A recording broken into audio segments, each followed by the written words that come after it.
Hi everyone, I'm Eric Schwartzel. I'm the film industry reporter at the Wall Street Journal here in Los Angeles. For the past year and a half or so, I've been focusing exclusively on China and Hollywood. So very excited for today's panel. Please join me in welcoming our panelists.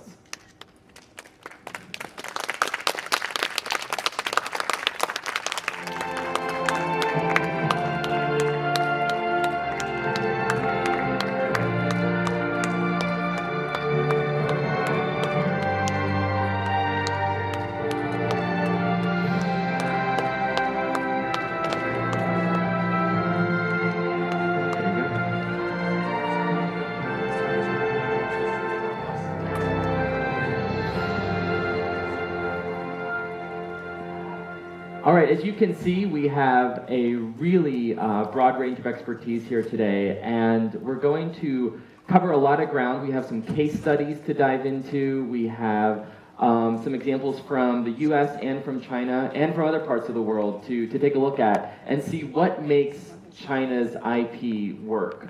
We're going to start with William. He's going to sort of ground us a little bit, and I've asked him to give us a bit of a state of the union on where things stand between the China and Hollywood markets. Well, that's a very big task. First, thank you for the organizer and UCFTI for inviting us as the partner of this event. And just before I step up to the podium, I was told to give a quote-unquote State of the Union. That's a really big task. So instead of doing this, I want to mention a little bit about my impression and also experience that we have here in working together with the U.S. and Chinese film industry and market development, and we can sort of lead to the discussion. And Chinese market, and as you have heard from previous panel discussions, and that past few years have been running from, it's like not a roller coaster ride, but also like in terms of the growth from the 30% annual growth for about 10 years until 2015, and then to 2016 dropped to around 4%. And this year we are looking for better industry growth with a double-digit growth. And already a couple of weeks ago, the Chinese box office has surpassed the box office yen box office for last year. That was 45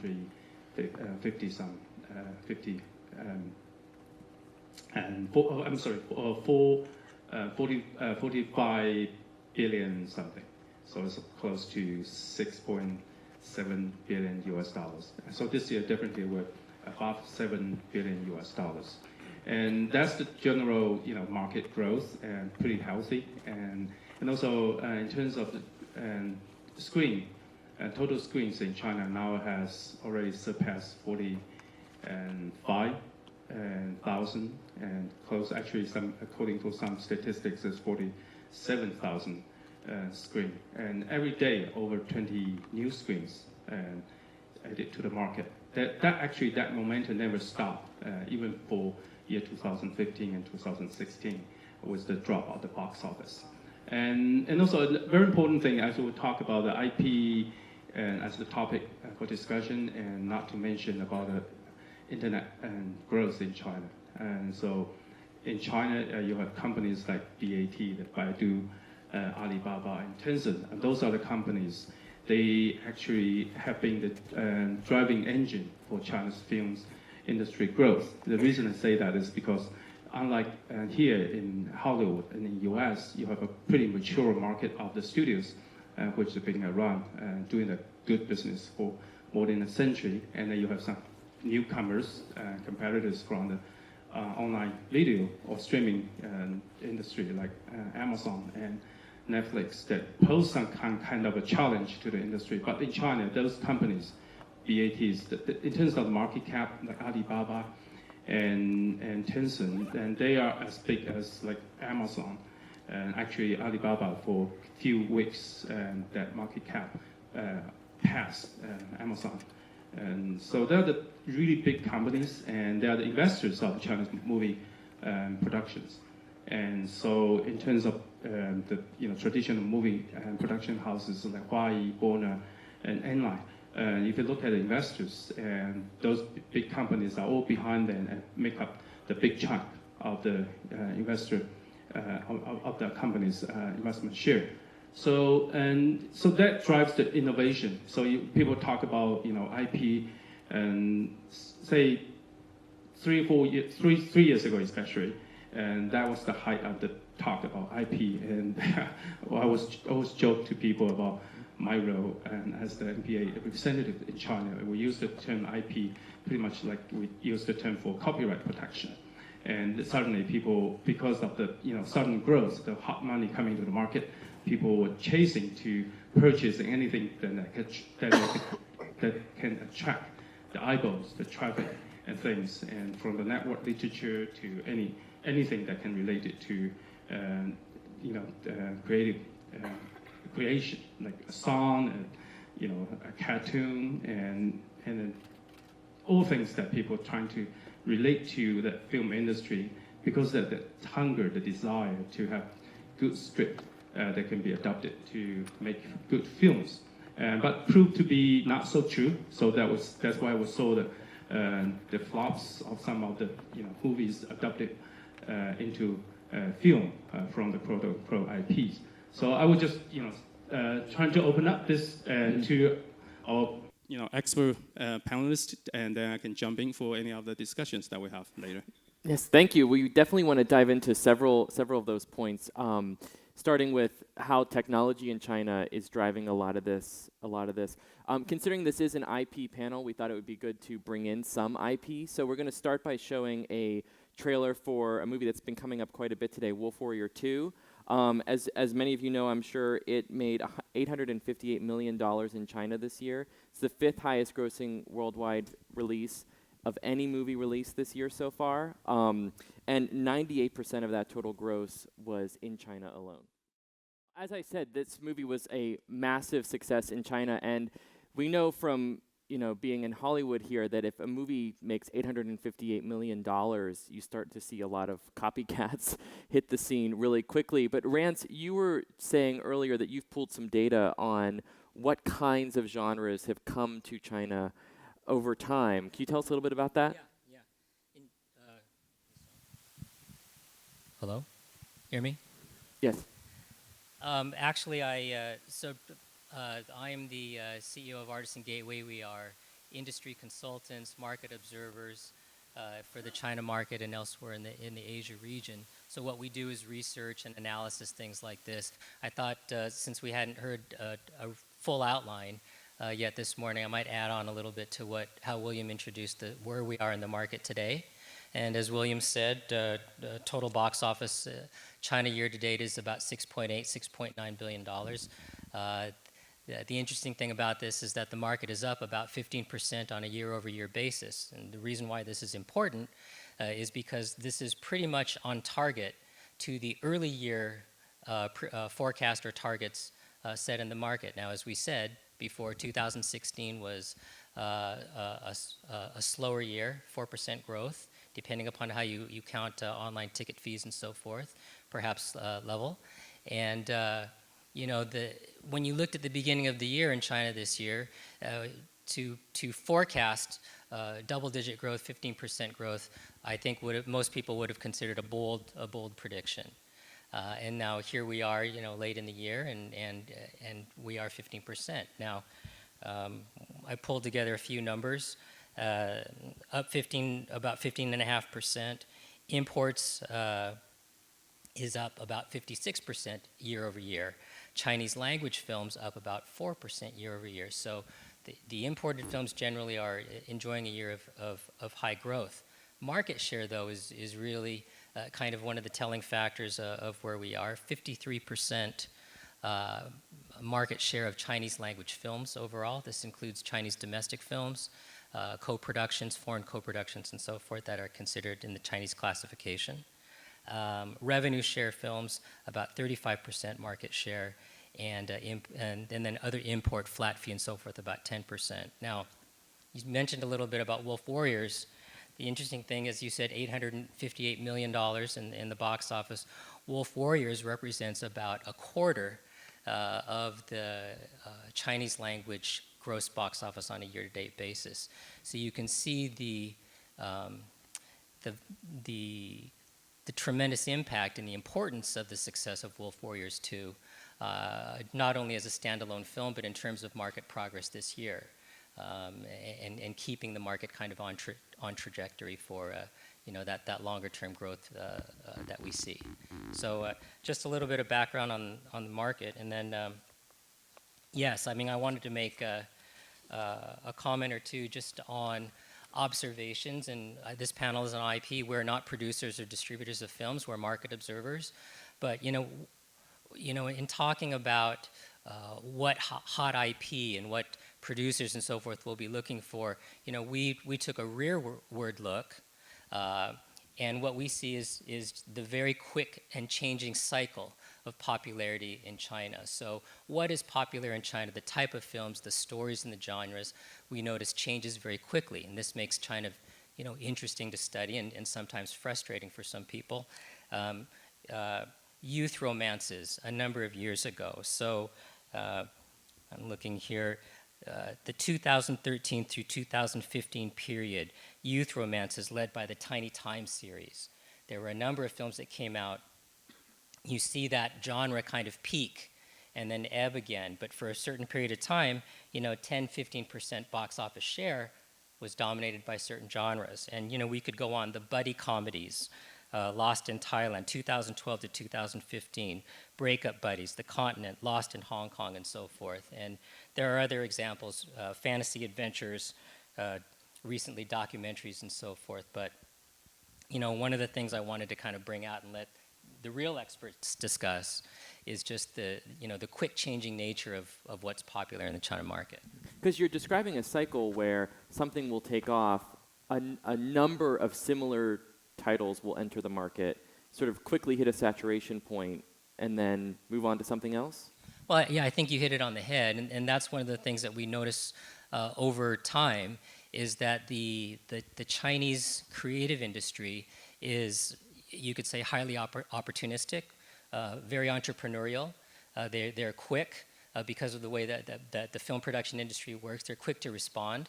And so what happens is you get, as William was saying, copycat, and you get a lot of films into the genre at the same time. And people get over it, and that's just it. With the Chinese audience, they're becoming increasingly discerning, sophisticated. This is not just for Chinese films, but for foreign films as well. They know what a good film is. They know what a bad film is. A good story, a bad story. It has nothing to do with origin.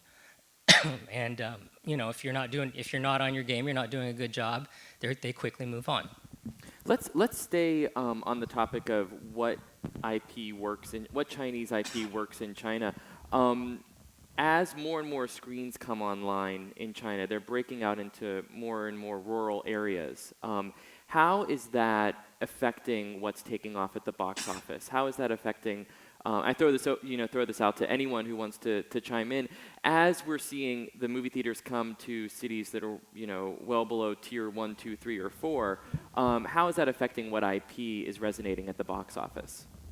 It's difficult to predict, but what seems intuitive to us is that as you get continuing screen development in China, by definition, you're getting more and more distribution platform pushed out into increasingly rural areas. So out of the big cities, into the medium-sized cities, small cities, and beyond into the countryside. And of course, the intuition is as you push out into the rural markets, Chinese language film is you would expect would be a greater and greater market share of total box office. So we'd expect to see that.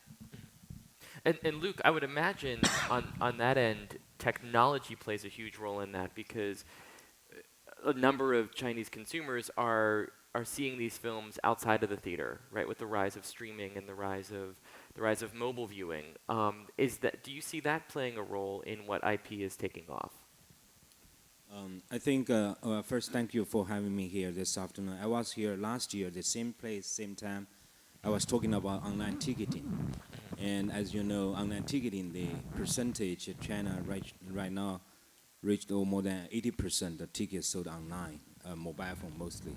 So I think the technology really help the market develop, make the movies more accessible, easy for people to watch, to access, to find the schedule, and to share their comments, and to make the movie one of the social topics. And as we talk about the IP in China, we can also clearly see the trend. The market demands the IP, the high quality IP, more and more quicker. The IP to be generated to attach to people's life or people's interest. In fact, this morning, Mike in a panel talking about the movie is it's a complex project, require a lot of collaboration, a lot of filmmakers to collaborate together to make a good movie. Same with the IP. I think China, if you think of this fast development of the industry, one thing China is, I think is very good at is to leverage the technology. As you know, China has the world's fastest computer, supercomputing, and it's located in Guangzhou and Tianjin.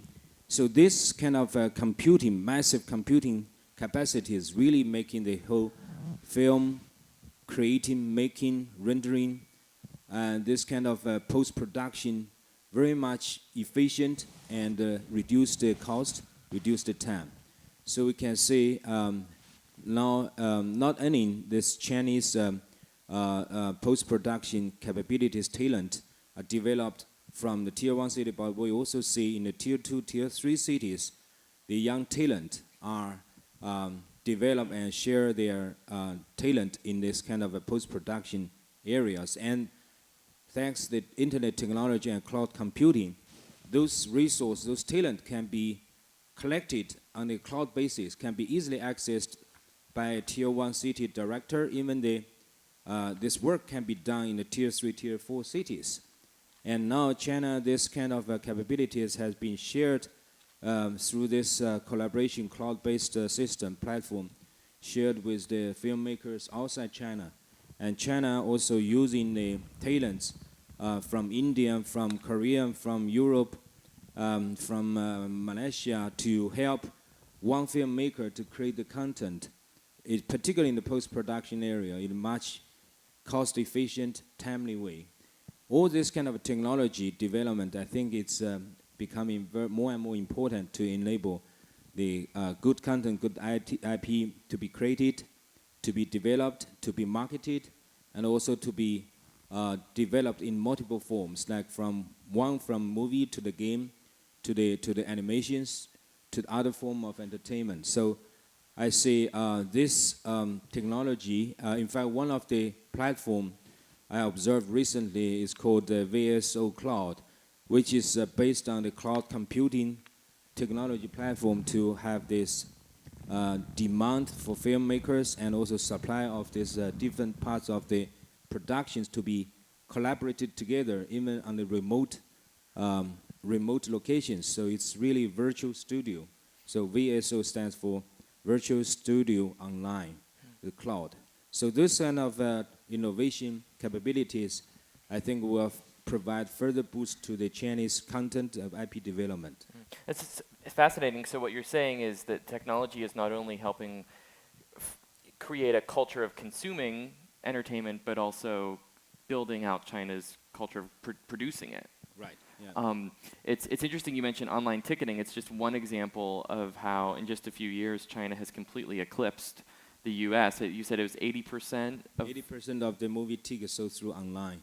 And in the U.S., I think it's 15%, 20% maybe? Depends on the demand. Yeah, certainly in LA it's a little different than the rest of the country. But I'd like to hear from Mr. Mao about where you see co-productions factoring into this. Do you see co-productions resonating with Chinese consumers more now or less? 合拍电影在过去的2年，增长速度比较快啊。在2015年以前，合拍电影每年大概40多部，15年增长到60多部，16年增长超过70部。今年呢，从现在立项和完成片的情况看，今年大概会和去年持平，大概也是在70部左右啊。未来呢，我觉得合拍电影不会再大幅的增长，可能会维持在70部左右的这样一个数字，在短期内或者是可能会缓步的增长啊。我觉得合拍电影除了数量的增长，这几年合拍电影的在风格样式啊类型方面也更丰富啊。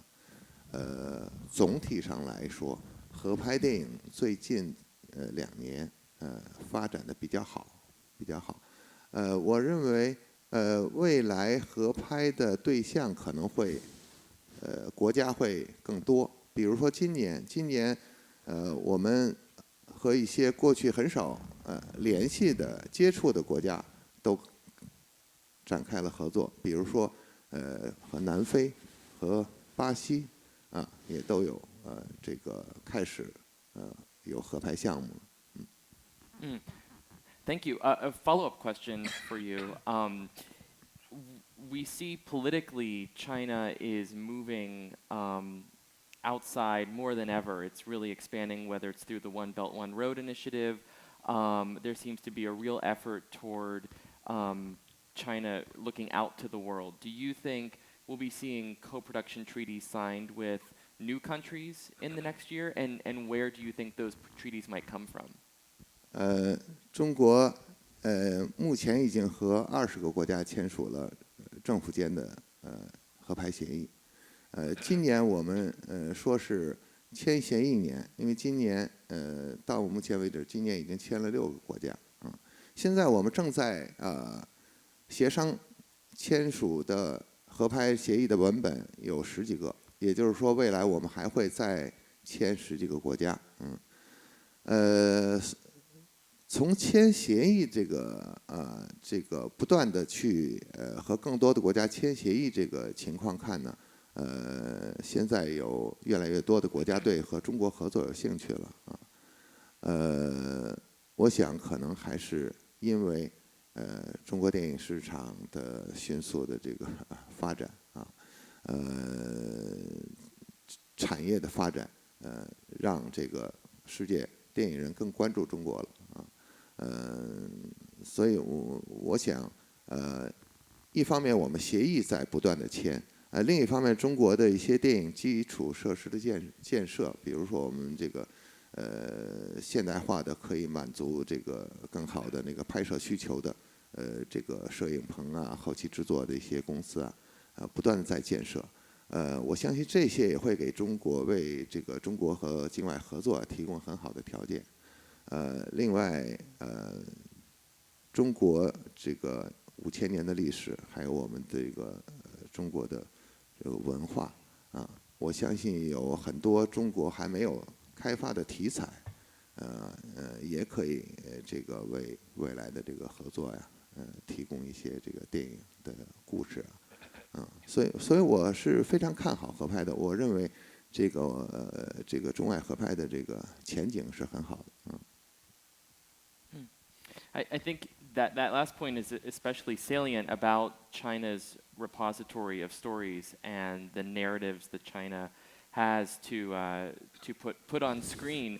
I was talking to a producer recently who's working on a superhero movie in China, and he was saying that in the U.S. we are very familiar with superhero tropes like man versus man or man versus self.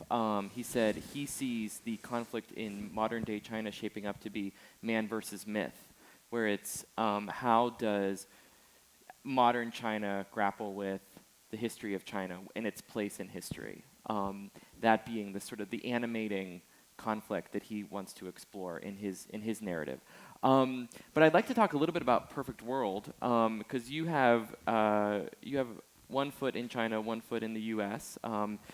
You do have the very well known financing deal with Universal. That is more of, I understand, a passive financing arrangement. But you were telling me that you're also moving into the U.S. to do more hands-on work as well. Can you tell us a little bit about that? Thank you. A little bit more introduction of our company. It's called Perfect World. Used to be a NASDAQ-listed gaming company, but we entered into film production in 2008. In 2011, we spun out of the parent company, which is the gaming company listed on NASDAQ. And then in 2014, we went public in China, in Shenzhen, as a film production and TV production company. And now we're combined and traded on Shenzhen with a market cap about $7 billion. As part of the initiative for a publicly traded company, we wanted our business to be diversified. In 2015, for the film business, the first step we took to diversify is to do the Universal 50-picture, 5-year deal, which is a large financing deal. But it has strategic component to it. As you know, we have a very big gaming operation.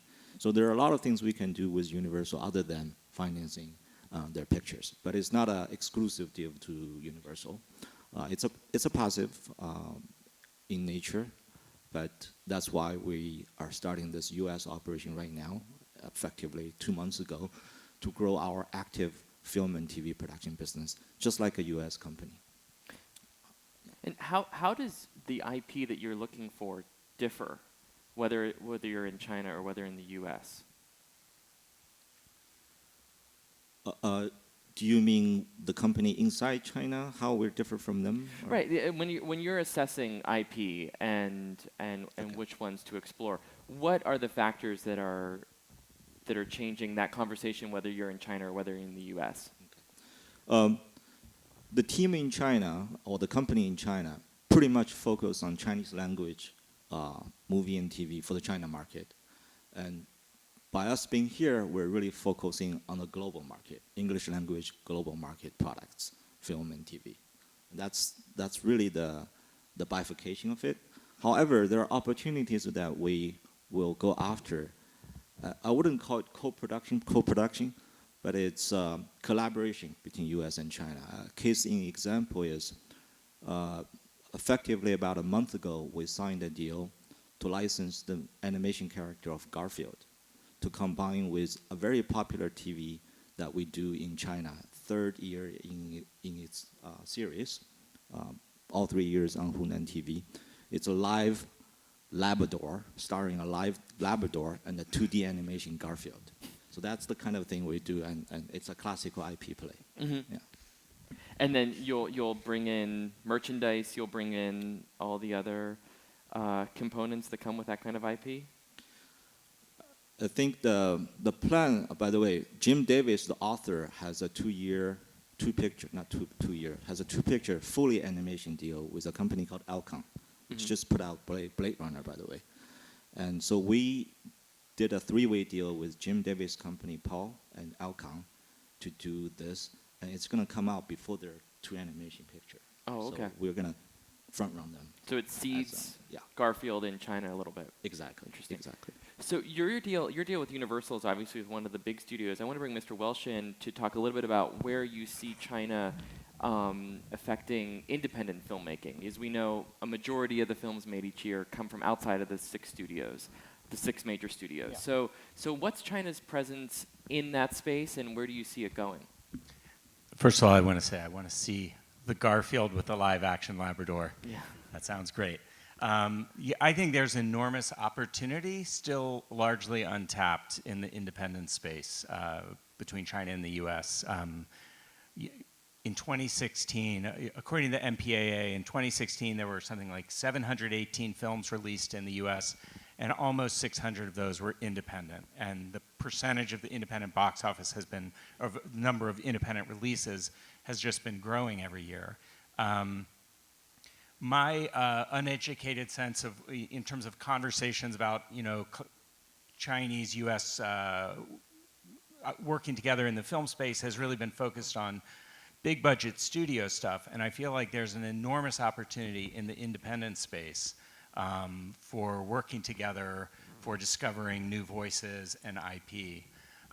One thing that struck me hearing everyone talk here today, in the independent space, I think the underlying currency is not IP in the way that it's been being talked about here, it's filmmakers. So in the independent space, we're driven by people with distinct, unique, original voices, and it tends to be, it's not always, but very often it's a writer-director that is the currency.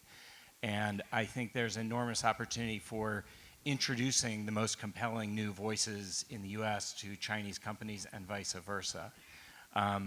I'm the president of Film Independent, and we're a nonprofit organization. So we're not a financier, we're not a distributor, but we function kind of as an incubator where we help develop new talent and new voices.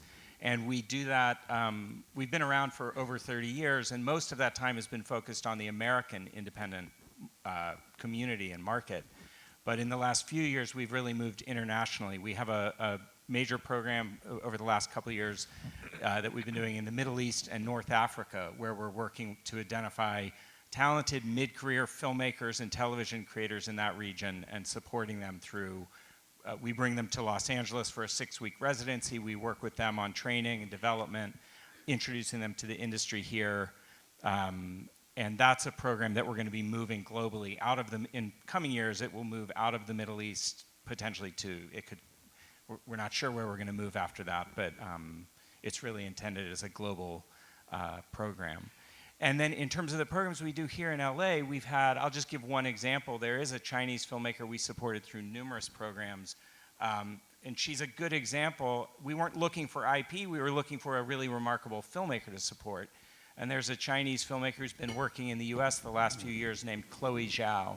And she did a film that was at Sundance a couple years ago called Songs My Brothers Taught Me. And her new film is called The Rider. Sony Classics is releasing it this year. Beautiful, incredibly well-made, compelling stories, filmed here in the US, but she's from Beijing. It has a sensibility that she developed there.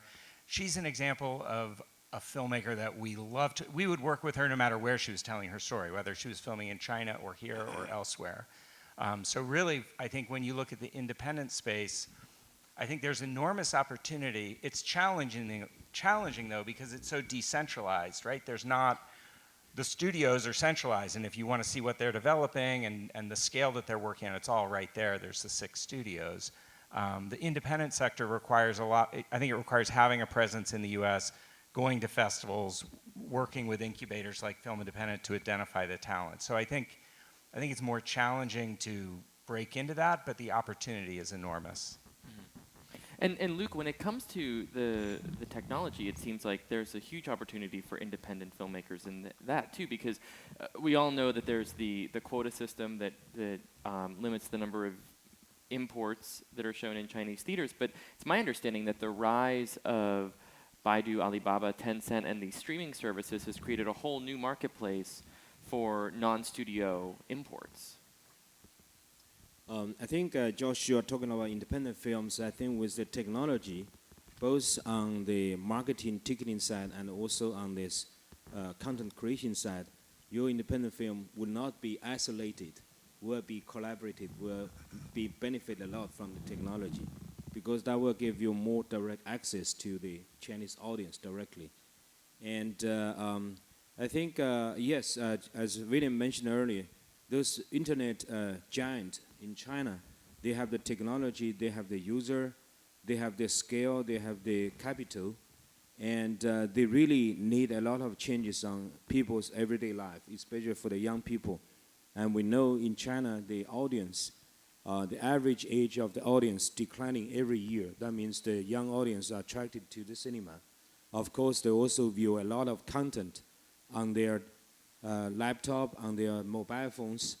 And we're also very happy to see the piracy in China was reduced significantly because of all this effort, and because of the market make the legitimate content more accessible in a timely way, in a high quality way. So nowadays, if you visit China, you'll hardly find any pirate DVD stores. They will be shut down.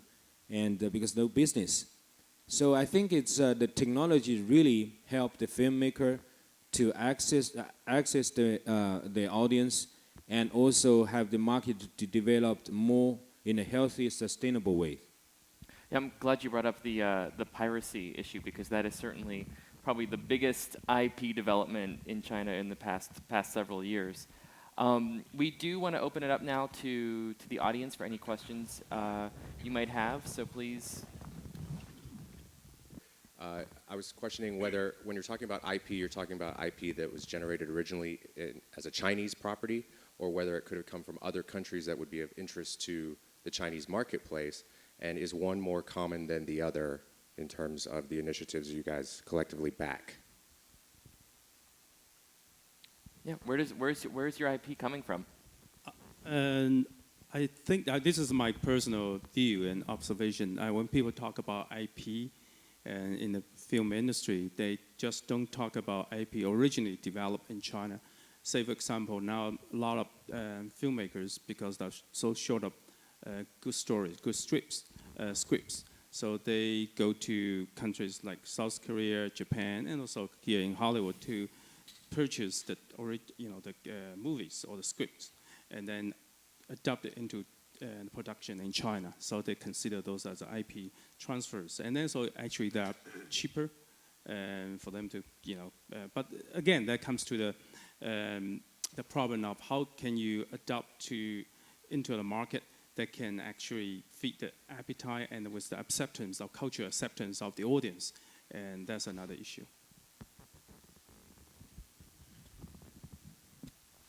Yes, please. So as a practitioner, it always comes down to the market.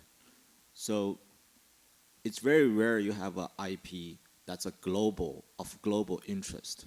So if their IP is known in China, maybe it's better to develop it for the China market. It's kind of uneven, right? There's certain IP that works in certain country.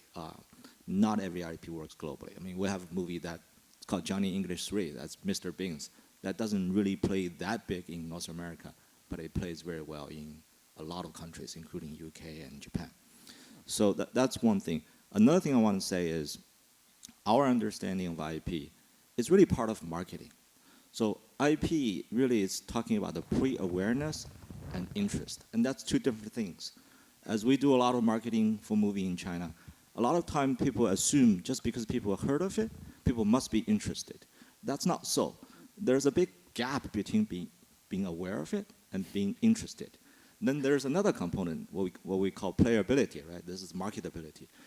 Just because you're interested doesn't mean it's going to have a huge box office, because the adaptation process, a lot of IP, people say, got ruined because the adaptation process didn't either rush or didn't work very well. So really, when you talk about IP, it's the short term for kind of people think that's a guarantee for success, but people now know it's not a guarantee for success.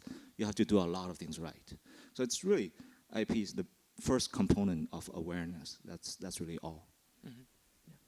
I also want to add in. Yes, please. Talking because I started the business from marketing side on the fast-moving consumer goods. I view IP is very similar to brand, and the successful brand has the brand equity. IP also has the equity.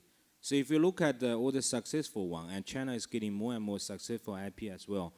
First, I think it has 4 elements. First, it needs to have a soul, has an equity, has a purpose, has a meaning to the audience life. Secondly, it has to have the playability, have to have the substance, the entertainment value. People like to watch it, like to own it. And third, it has to have the power of marketing and distribution, has to have the leg to be traveled to the places people want it. And fourth, it needs to have the win, which is like IP needs to be presented in multiple formats. Not only a movie, books, toys, games, like your company is doing. So the IP lives in the air of people's life rather than on the big screens. So these 4 elements really create this strong, long-lived IP, which is the brand, actually. Great. Yes. When I came to the first conference you had, people were saying that there was no way to track the home video market. And with the changing in prices, we've taken what was a populist market at like 25 cents and made it more of an elitist market in the theaters. And I was curious what the actual home market is and now how it's changing with the various formats and what its effect is on what sells well to the larger population of China. And as far as the genres that we were talking about initially at the beginning of this, everything has a peak when everyone gets oversaturated, but there's ones that will find its level instead of being at the top, maybe at third or fourth, like James Bond has its level where it's always known to be expected, not the imitations. What can we look at certain genres that have a certain level that maybe isn't always at number one, but has it found its point at always the third or fourth place that we could count on as a reliable source? So, who wants to tackle that first one about the home video market?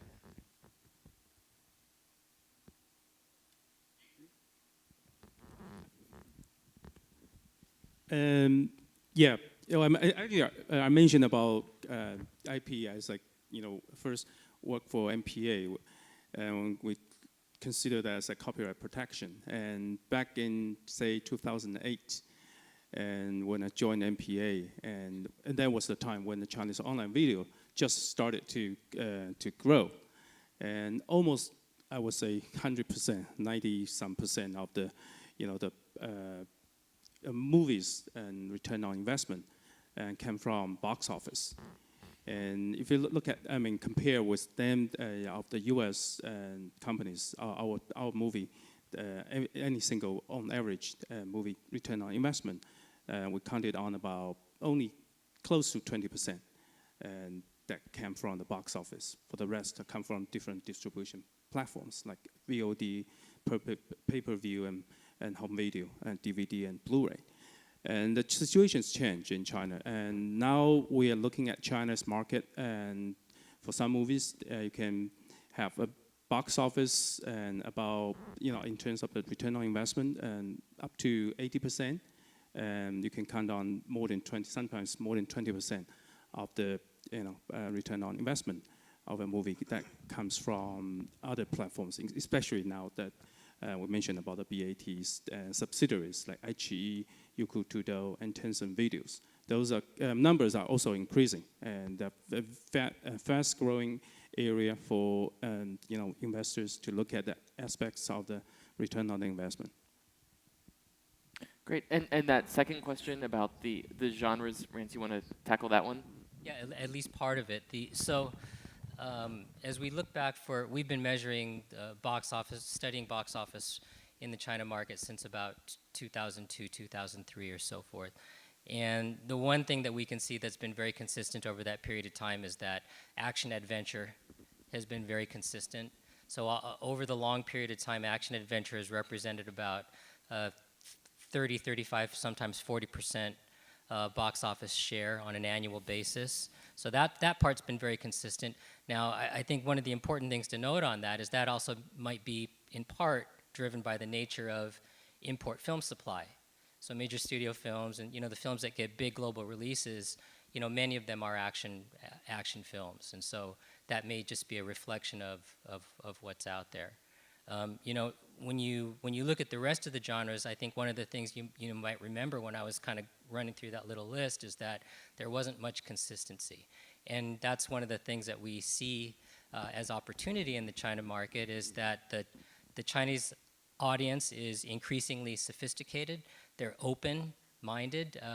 I think Mr. Miao's earlier in one of the other panels said it's not so much about genre in the market as it is about quality and authenticity. And maybe Mr. Miao has more comment on that, but I think that's the more important point.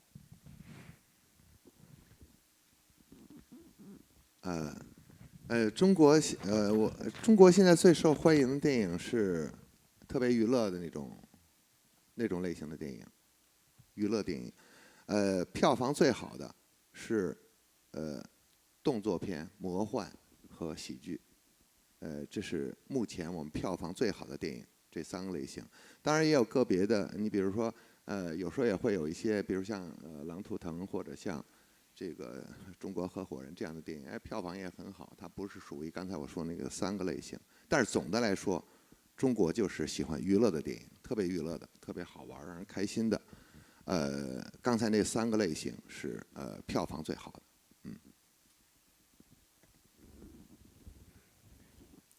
Thank you. Well, we have covered everything from Wolf Warrior to Garfield. So it is time for us to wrap up. Thank you for joining us, and please join me in thanking our panelists too.